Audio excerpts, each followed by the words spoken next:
తిరుమల సన్నిధానం canteen అక్రమాలపై TTD మాజీ chairman Bhumana Karunakar Reddy సంచలన నిజాలు బయటపెట్టారు. టీటీడీ స్థలాన్ని ఆక్రమిస్తే చైర్మన్ రెగ్యులరైజ్ చేశారని ఆరోపించారు.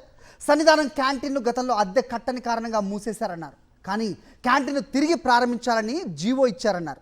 సీఎం క్యాంప్ కార్యాలయం కేంద్రంగా ఈ దందా నడిచిందని మండిపడ్డారు భూమన.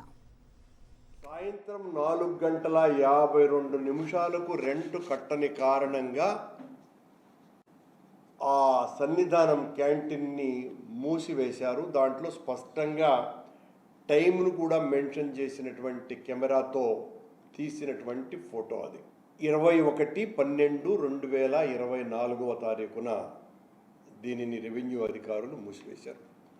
కానీ ఇక్కడే మతలబు ఏంట్రా అంటే, వెంటనే సీఎం ఆఫీస్ ఇంటర్ఫియర్ అయ్యి 30/12/2024 టీటీడీ అధికారులకు requesting of reopening of canteen and regularization అని వాళ్ళు చాలా స్పష్టంగా సీఎంఓ ఆఫీస్ నుంచి ఒక 2,85,74,106 రూపాయలు కట్టాలా అని నోటీసు ఇచ్చినా కట్టినది మాత్రం 1,24,400, అది కూడా 4 ఇన్స్టాల్మెంట్లలో కట్టినారు.